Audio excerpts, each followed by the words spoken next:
네, 오늘은 12월 9일 목요일입니다. 본문은 사사기 19장 22절에서 30절의 말씀이 되겠습니다. 사사기 19장 22절에서 30절입니다.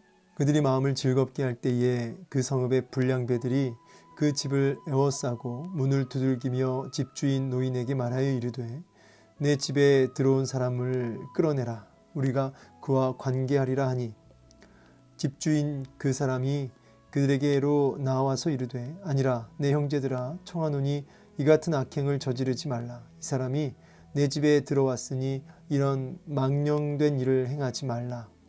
보라 여기 내 처녀 딸과 이 사람의 첩이 있은즉 내가 그들을 끌어내리니 너희가 그들을 욕보이든지 너희 눈에 좋은 대로 행하되 오직 이 사람에게는 이런 망령된 일을 행하지 말라 하나 우리가 듣지 아니하므로 그 사람이 자기 첩을 붙잡아 그들에게 밖으로 끌어내매 그들이 그 여자와 관계하였고 밤새도록 그 여자를 능욕하다가 새벽 미명에 놓은지라. 동틀 때에 여인이 자기의 주인이 있는 그 사람의 집 문에 이르러 엎드려져 발기까지 거기 엎드려져 있더라. 그의 주인이 일찍이 일어나 집 문을 열고 떠나고자 하더니 그 여인이 집 문에 엎드려져 있고 그의 두 손이 문지방에 있는 것을 보고 그에게 이르되 일어나라 우리가 떠나가자 하나 아무 대답이 없는지라. 이에 그의 시체를 나귀에 싣고 행하여 자기 곳에 돌아가서 그의 집에 이르러서는 칼을 가지고 자기 첩의 시체를 거두어 그 마디를 찍어 12덩이에 나누고 그것을 이스라엘 사방에 두루 보내매 그것을 보는 자가 다 이르되 이스라엘 자손이 애굽 땅에서 올라온 날부터 오늘까지 이런 일은 일어나지도 아니하였고 보지도 못하였도다. 이런 이 일을 생각하고 상의한 후에 말하자 하니라. 아멘. 네, 오늘 본문을 통해서 또 하나님의 뜻을 함께 깨닫고 또 그 말씀에 붙들려 살기를 소망합니다. 자, 오늘 말씀은 참 충격적이죠. 저는 이 사사기서 이 본문을 대할 때마다 제 감정이입을 저는 이제 성경 읽을 때 좀 감정을 이입하면서 읽는 편인데 참 힘들게 읽는 부분입니다. 몇 가지 본문이 있어요. 이제 사사기 안에서는 이제 삼손이 들릴라에 의해서 눈이 뽑히는 이제 그 부분이랑 그다음에 오늘 이 본문이 항상 읽을 때마다 이 부분을 읽을 때마다 불편함을 감출 수가 없고 이 감정이입을 많이 해서 그런지 이 분노를 참 마음에 일어나는 것을 이렇게 보게 됩니다. 오늘 본문을 이걸 제가 주의하기가 민망스러울 정도죠. 입에 담기가. 근데 성경은 이렇게 좀 민망스러울 정도로 정말 그 어떤 그 실체를 포장하지 않고 낱낱이 다 이렇게 드러내고 까발린다고 하나요? 다 들춰내는 그런 속성이 있어요. 그래서 인간의 그 정말 끝간데 없는 그 죄악된 그런 어떤 그 어두운 면을 다 이렇게 낱낱이 들춰내죠. 그래서 우리로 하여금 얼마나 이렇게 소망이 없는 정말 그야말로 그냥 지옥 가야겠다 그냥 뭐 어떤 변명도 하지 말고 그냥 지옥 가야겠다 이런 생각이 들게 만들죠.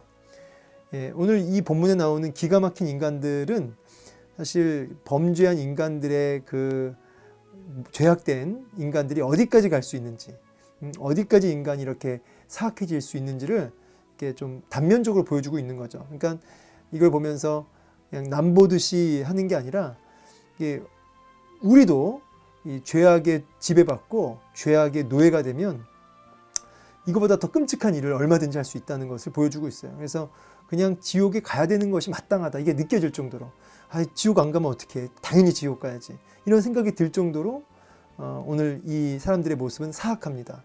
그런데 그 모습이 이 죄에 찌든 인생의 모습이고 양심에 화인 맞은 그냥 양심이 이렇게 강팍해져서 무뎌진 왜 이렇게 완전히 무뎌져서 감각이 없어져 버린 그런 인생들의 어떤 모습을 잘 보여주고 있죠. 그게 오늘 이 범죄한 이 죄의 노예로 살고 있는 인간들의 모습이고 그리고 그들이 마땅히 받아야 할 심판. 그래서 죄인들은 심판받아 마땅하다 이제 이런 걸 느끼게 합니다. 그리고 이제 우리도 이 안에 다 들어가야 되는 거예요. 우리는 빼고 뭐 남들만 세상만 그런 게 아니라 우리도 다 들어가는 거죠. 우리도 지옥 가야 마땅한 인간임을 보면서 이 죄가 얼마나 무서운지, 그리고 죄의 노예가 된 인간이 이렇게 브레이크 없는 자동차처럼 끝까지 간다는 사실을 기억하면서 이렇게 죄와 인간의 그 사악함이 얼마나 무서운지, 그리고 마땅히 지옥 갈 인간임을 보게 하는 거죠. 소망이 없음을 보게 합니다. 본문을 통해서. 한 절씩 빠르게 보면서 그 의미를 먼저 살펴보고, 그리고 오늘 우리가 좀 우리가 좀 마음에 새겨야 할 교훈을 좀 찾아볼 텐데요. 22절에 그들이 마음을 즐겁게 할 때, 그러니까 이 노인이 초대했잖아요. 레위인과 첩과, 그러니까 아내이면서도 첩인 거죠. 예. 그리고 이제 그 청년 종을 다 초대했습니다. 그래서 같이 즐겁게 아마 교제한 것 같습니다. 이게 이제 장인어른이 그 레위 사람을 맞이하고 즐겁게 했다고 하는 그 구절이랑 똑같잖아요. 그러니까 아주 적당히 대접한 게 아니라 그 노인이 힘을 다해서 잘 극진히 대접한 것으로 보여집니다. 그래서 마음을 즐겁게 할 때에 그 성읍의 불량배들이 그 집을 에워쌌다. 이제 이 베냐민 사람들 중에서 특별히 이제 불량배들, 이제 말의 의미는 이제 벨리알의 아들들, 그렇죠? 그러니까 이 쉽게 말해서 이 무가치한이라고 했는데, 그러니까 그 안에 하나님을 경외하지도 않고 그야말로 이 죄악의 노예가 되어 있는 인간들이 이제 그 노인의 집을 에워쌌습니다. 그리고 문을 마치 이렇게 두들기다 했다는 게 이게 문을 부술 기세로 이제 두들긴 거죠. 집주인에게 뭐라고 했냐면 너의 집에 들어온 그 사람 끌어내라. 그러니까 이 레위인을 봤던 거죠. 그 광장에 있었으니까 불량배들이 눈독 들이고 있었던 거예요. 그리고 몇 명인지 모르겠지만 한두 명이 아닌 거예요. 이렇게 큰 무리가 돼서 온 거죠. 끌어내라. 우리가 그와 관계하리라. 이 관계하리라라는 단어가 히브리어로 이제 야다죠. 야다. 그러니까 이 성관계 하겠다는 거예요. 그러니까 남색이죠, 남색. 예, 남색. 이게 보면은 소돔과 고모라 땅이 이 남색을 했죠. 예, 그래서 하나님이 심판을 하실 때 결국 이 성적인 문제가 하나님이 심판하는 잣대 중에 아주 중요한 한 부분이에요. 우상숭배와 음란. 이 두 가지가 이 하나님이 어떤 것을 심판하실 때 어떤 아주 중요한 기준점이 되는데, 이 여기도 좀 똑같아요. 그래서 관계하리라. 예, 성관계 하겠다. 그러니까 집주인 노인이 나와서 하는 말이 아니라, 자기가 이제 나그네를 잘 대접하고 있으니까 그렇게 하지 말라. 내 형제들아 그렇게 청하노니 이런 악행을 저지르지 말라는 거. 이런 망령된 일을 이제 남색을 얘기하는 거죠. 행하지 말라는 거죠. 지금 이제 이 노인 이런 생각이 들어요. 그러니까 노인을 직접적으로 겁탈하진 않죠. 그러니까 남색하는 사람들도 이 불량배들도 이 노인에게는 관심이 없고, 그리고 노인에게도 딸이 있거든요. 여기 보시면 24절에 여기 내 처녀딸과 이 사람의 첩이 있은즉 내가 그들을 끌어내리니 너희가 그들을 그러니까 성적으로 성폭행하라는 거죠. 욕보이든지 너희 눈에 좋은 대로 행하되 오직 이 레위 사람만큼은 이렇게 하지 말라는 거예요. 근데 이제 보면 이제 무리가 듣지 않아요. 무리가 듣지 않는다는 것은 일단 노인에게는 관심이 없고, 그리고 어쨌든 이 노인은 자기 동네에 거류하고 있는 그리고 이제 사람이니까 관계가 있단 말이에요. 이 노인을 알고 있단 말이죠. 이 베냐민 사람들이. 그러니까 직접적으로 이 노인을 해하거나 그 딸한테도 그렇게 관심을 두고 있지 않아요. 예. 그러니까 쉽게 말해서 이웃 주민이죠. 이 노인도. 그러니까 직접적으로 이 사람한테는 해하지 않고 그러니까 듣지 않는 거예요. 신경 끄라는 거죠. 넌 조용히 하라는 거죠. 그러면서 이제 그 레위인에게만 집중되어 있음을 보게 돼요. 일단은 24절에 보니까 이 노인의 행동을 보세요. 내 처녀딸 그리고 이 사람의 첩. 그러니까 일단 당시에 첫 번째로 이 여인의 인권이 거의 뭐 없는 거죠. 여인의 인권, 여자라고 하는 것은 그냥 하나의 소유물처럼 여겼던 그런 시대를 반영하고 있음을 보고요. 그 다음에 이제 이 노인이 하는 행동을 보세요. 악을 막기 위해서 또 다른 악을 자행하고 있는 거죠. 사실은 그죠? 악을 막기 위해서 또 다른 악을 자행하고 있습니다. 끝까지 대항하고 하나님 앞에 기도하면서 대항하고 해야 되는 건데 악을 막기 위해서 또 다른 차선책의 악을 택하고 있음을 보게 됩니다. 나름대로 타협점이겠죠. 이제 이런 모습들이 오늘날도 그 형태만 다르지 얼마든지 있잖아요. 예, 그래서 스스로 이렇게 합리화하면서 어쨌든 이런 악을 막으려고 이제 또 다른 악으로 합리화하고 있는데, 여기 보시면 여기 25절에 이 사람은 누구죠? 이제 레위인이죠. 그 사람이 이제 딱 옆에서 지켜보니까 안 되겠는 거죠. 그러니까 뛰쳐나와서 자기 첩을 붙잡아 그들에게 밖으로 끌어냈다. 그러니까 붙잡아 끌어냈다라는 단어를 보면은 아마 이 첩이 굉장히 이제 두려웠겠죠. 그리고 안 나가려고 막 길을 썼던 모습으로 충분히 이렇게 유추가 되죠. 붙잡아 끌어내매. 그러니까 사랑스러운 누군가의 딸, 그렇죠? 예, 지금 여기 본문 바로 전까지만 해도 그 장인에게 극진한 대접을 받았잖아요. 정말 그런 대접을 왜 해요? 예, 귀한 딸이니까요. 귀한 딸이니까 그렇게 그 레위인한테 잘한 거죠. 사위한테. 누군가에겐 귀한 딸이죠. 그리고 어쨌든 자기에게는 아내잖아요. 첩이지만. 근데 자기 살겠다고 이 레위 사람이 강제로 아주 끄집어낸 겁니다. 그냥 붙잡아 끌어낸 거예요. 머리채를 잡고 끌어냈는지 어쨌는지 모르겠지만 아주 잔인하게. 그러니까 전 사실은 이 불량배도 불량배지만 제가 진짜 이게 거의 욕은 안 하지만 정말 욕하고 싶은 사람이 이 불량배보다 이 레위인이 제일 저는 너무 싫거든요. 진짜 이 레위인 보세요. 이게 인간인가 싶어요. 이제 자기 살겠다고 아주 막 끌어냈습니다. 그러니까 이제 그 불량배들이 마음을 그냥 고쳐 먹었는지 이제 더 이상 레위인을 이제 상관하려 들지 않고 이제 그 여자를 밤새도록 능욕했죠. 예. 밤새도록 이란 단어를 썼어요. 그러니까 이제 시간의 의미를 쓴 거죠. 아침이 될 때까지 계속해서 그렇게 성폭행을 한 거죠. 그리고 이제 그 무리들이 전체가 다. 그러니까 새벽 미명이 돼서야 이제 아침이 돼서야 이제 놔준 거예요. 그러니까 이 동틀 때에 여인이 자기 주인에 있는 그 사람의 집, 그 노인의 집에 이르렀고 거기 엎드려져 있습니다. 그러니까 이제 이 여인은 이제 놓여졌으니까 이제 그 집 앞에 사실 이 여인도 갈 데가 없으니까 이제 이 기어서 여기까지 왔겠죠. 집 문에 딱 이제 있는데 주인이 일찍 일어나 이제 집으로 이제 떠나고자 한 거죠. 가려고 한 거죠. 근데 여기 단어를 보니까 일찍 일어났다라고 하는 게 뭐 막 마음이 조급해가지고 괜찮을까? 뭐 살았을까? 죽었을까? 뭐 괜찮을까? 뭐 이런 염려와 근심이 1도 없는 상태를 얘기해요. 그러니까 무슨 말이냐면 푹 자고 그냥 아침이 되어서 나왔다는 얘기예요. 앞에 장인어른 막 극진히 대접할 때 막 일찍 일어났다라는 단어랑은 좀 달라요. 그러니까 여기서는 뭐 걱정돼서 막 특별히 일찍 일어났다는 게 아니라 그냥 아침이 돼서 나왔다는 얘기예요. 자기 집 가려고. 여인 푹 잠을 잔 거예요. 사실은 뭐 이런 문맥이나 단어의 의미를 가지고 연구했을 때는. 그래서 이제 여인이 집 문에 엎드려 있는 걸 보고 손이 문지방에 있는 것을 이제 보았다 그러죠. 이제 아마 여인이 들어가려고 했는지 어쨌는지 문지방에 딱 그걸 잡고 혼절한 것 같아요.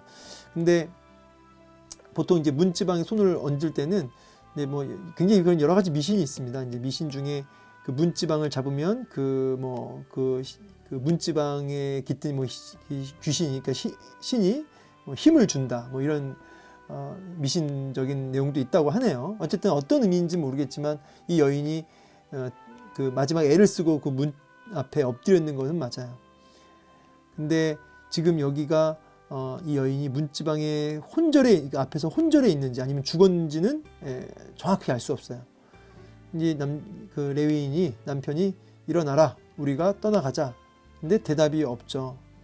그러니까 그의 시체를 나귀에 싣고 행하여 자기 곳에 돌아갔다. 그러니까 시체라는 말을 썼으니까 이제 죽은 걸로 보여지죠. 근데 원문에는 또 시체라는 단어가 없다네요.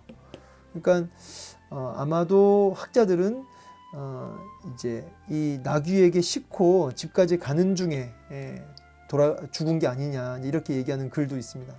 어쨌든 여인은 그렇게 폭행을 당해서 죽고 이 남자는 아주 그 뭐 아무 일도 없었던 것처럼 그렇게 그냥 묵묵히 돌아갑니다. 이 보세요. 여기 보면 즐겁게 막 이렇게 얘기하고 있었는데 한순간에 지옥이 돼버렸죠. 그리고 이제 집에 돌아와서 이 레위인이 한 행동이 뭐죠? 기가 막힙니다. 이게 이제 29절, 30절인데 이 칼을 이게 이제 이 짐승들 제사 지낼 때 짐승 이 각을 내잖아요. 그 칼이에요. 그 칼을 가지고 첩의 시체를 12도막을 냅니다. 도막 어떤 학자는 이런 얘기도 있어요. 이 여인이 아직 안 죽었다는 거 기절만 했지. 근데 그 레위 사람이 와가지고 결국 이 레위 사람이 이렇게 칼로 더러워진 자의 그 첩을 이렇게 12덩이 냈다라고 얘기하는 글도 있습니다. 저는 사실은 뭐 그러나 저러나 똑같다고 생각이 들어요. 어쨌든 이 여인을 죽인 사람은 레위인 이 사람이죠.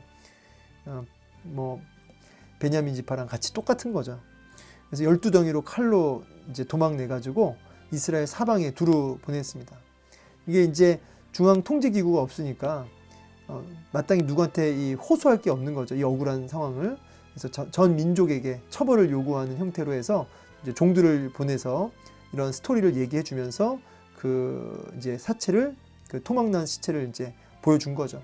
그러니까 보는 자가 다 이르되 그 12지파 다 뭐라고 하냐면 그 나머지 이스라엘 전 민족이 하는 말이 이런 일이 없었다는 거죠. 출애굽 이후에 본 적도 없고 들은 적도 없고. 그래서 이제 전체 지파가 이제 모이게 됩니다. 모이게 돼서 이 건에 대해서 합의하고 이제 민족적으로 이제 회개 운동까지 일어나게 되는데요. 자, 오늘 본문이 주는 메시지가 뭘까요? 뭐 여러 가지 이제 오늘 본문이 기가 막히지 않습니까? 근데 제가 볼 때는 여러 가지 메시지가 있겠지만은 첫 번째는 아까 얘기했던 대로 이 지옥 가야 된다는 거죠. 예, 지금 아까 이 불량배들, 그다음에 노인, 그다음에 저기 아까 제일 여기 주인공 레위인, 그다음에 이제 첩, 뭐 딸도 나왔지만 딸은 뭐 살짝 지나갔죠. 이 노인의 딸. 그러니까 이렇게 나오잖아요. 예. 근데 오늘 본문에 나온 이 사람들 다 정말 소망이 없는 인간들이죠. 예. 첩도 너무 불쌍하고 소망이 없는 인간들이에요. 근데 특별히 여기 레위인 같은 경우는 어떤 사람이에요? 제사장이죠. 정말 구별되어져야 되고 이스라엘 백성들을 하나님께 이끌어가야 할 그런 사람인데 제일 악한 인간으로 나와요. 제일 악한 인간으로. 이게 뭘 보여줄까요? 이만큼 하나님에게서 떠나 있다는 걸 보여주는 거죠. 하나님에게서 떠나 있다. 그래서 이 모습을 그대로 오늘 우리에게로 가져오면은 이 시대가 어때요? 참 음란하고 죄악된 세상이죠. 그런데 지금 이 정도의 차이만 있지 똑같이 이렇게 소망이 없는 시대를 살고 있다는 것을 반영해 주고 있고, 동시에 레위인은 오늘날로 딱 가지고 오면은 성도를 가리키겠죠. 이름은 성도인데 이름은 레위인인데 가장 소망이 없는 인간으로 나타나죠. 여러분 오늘 이것을 통해서 정말 이 죄가 얼마나 인간을 이렇게 소망 없는 자리까지, 정말 대안이 없는 자리까지 우리를 끌고 가는지, 그리고 어떻게 파멸시키는지를 이제 보게 됩니다. 그리고 이제 보세요. 이 레위인 한 사람이 이렇게 하니까 쉽게 말해서 저주의 통로가 된 거예요. 레위인이 바로 섰으면 이 축복의 통로가 됐을 텐데 이 레위인이 첩을 두고 하니까 그야말로 저주의 통로가 되어서 그 레위인 한 사람으로 말미암아 민족 전체가 이제 크게 이제 고통받게 되거든요. 지금 본문에서는 그냥 첩이 고통받고 노인과 불량배 뭐 이렇게 다 지금 지옥이 되지만 나중에 민족 전체가 이제 큰 고통을 받게 돼요. 그러니까 레위인 한 사람이 하나님 앞에 바로 서 있지 못하니까 이렇게 온 세상이 지옥이 된다고요. 여러분 성도가 성도답게 살지 못하면 성도로서의 어떤 선한 영향력이 나타나지 않으면 지옥이 되는 거예요. 저주의 통로가 되는 거예요. 또 하나는 19장 3절이었나요? 이제 앞부분에 보니까 여기 3절에 그의 남편이 그 여자에게 다정하게 말하고, 그렇죠? 돌아가자고 아주 막 사랑스럽게 다정하게 말했죠. 그 다정하게 말했던 그 인간이 어떻게 돼요? 막 끌어내가지고 자기 살겠다고 지금 능욕하겠다고 하는 그 불량배들한테 내어주잖아요. 여러분 이게 죄입니다. 이게 죄입니다. 저번인가요? 우리 들릴라를 제가 죄로 연결시켜서 말씀드렸는데 이게 죄라고요. 다정하게 인간을 꼬셔요. 예. 이 여자가 이 첩이 그냥 아버지 옆에 그냥 살았으면은 이런 어마어마한 꼴은 안 당했겠죠. 이 사건은. 근데 다정하게 꼬신다고요. 아주 다정한 말로 아주 막 그럴듯하게 아주 달콤하게 꼬셔요. 그러면 또 거기에 길들여가지고 그냥 솔깃해가지고 따라간단 말이에요. 그거 따라가면 이렇게 된다니까요. 그거 따라가면 이렇게 되는 거예요. 예, 그냥 아주 비참한 끝으로 나가게 됩니다.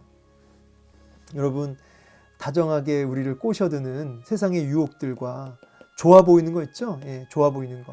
그거 따라가면 죽습니다. 그런데 여러분, 힘들어도 하나님 뜻, 하나님 말씀, 하나님의 약속, 여러분 그거에 붙들려 있어야지. 예, 여러분 이런 악하고 소망 없는, 그야말로 딱 지옥 가면 속 시원할 것 같은 이런 이 땅의 죄악된 세상에서 살 길은 하나님의 말씀과 예수 그리스도의 그 보혈의 은혜뿐이라는 거예요. 자, 그리고 이제 이 12덩이 내서 보내잖아요. 참 여기에서 이 여인을 사랑했기 때문에 이 레위인이 이렇게 했다고 보여지지 않아요. 이거는 순수하게 자기 분노예요. 그냥 자기가 이 분노, 자기 분에 못 이겨서 이렇게 한 거죠. 마치 민족에게 이게 이렇게 사악한 행동을 했다, 이런 어떤 고발의 차원도 있겠지만은 제가 볼 때는 이 원수 갚으려고 하는 그런 분노의 마음으로 이렇게 한 걸로 보여집니다. 12도막 내가지고. 사이코 같기도 하고. 근데 이런 분노의 모습, 그러니까 자기 분노에 못 이겨서 원수를 갚으려고 하는, 그러니까 이 레위 한 사람 때문에 지옥이 되는 거예요. 민족 전체가 고통받고. 여러분, 말씀 마무리하면서 성도 자체가 성도 한 사람이 바로 서 있지 못하면 이렇게 파급 효과를 끼친다고요. 여러분, 우리가 축복의 통로로 살지, 축복의 통로로 살지, 저주의 통로로 살지. 여러분, 오늘 여러분에게 허락하신 자녀들, 남편, 아내 돌아보면서 여러분 한 사람을 통해서 그들이 하나님의 은혜를 입을 수도 있고요, 아니면 참 어려움을 당할 수도 있다는 사실을, 영향력을 끼칠 수 있다는 사실을 기억하시면서 성도의 위치가 얼마나 중요한지, 얼마나 무거운지를 기억하셨으면 좋겠고요. 그리고 지옥 가야 그야말로 속 시원하고 딱 지옥 가야겠다고 싶은 이 사람들이 다른 사람이 아니라 나일 수 있다는 사실을 여러분 기억하시면서 속히 회개하길 원해요. 다정한 말에 속지 마시고 속히 회개하여 하나님 말씀 앞으로 다시 들어가길 원합니다. 힘들어도 그 안에 있을 때 안심이 되고 그 안에 들어갈 때 소망이 있는 거예요. 정말 지옥 가기에 딱 좋은 인간들이 바로 우리임을 다시 한번 고백하면서 오늘도 우리가 예수 그리스도의 보혈의 피를 의지하고 회개하고 다정한 말에 속지 말고 아버지, 우리 예수 그리스도 성삼위 하나님 되신 우리 아버지의 품 안에 거하길 원합니다. 그리고 이 말씀에 붙들려 살기를 원하고요.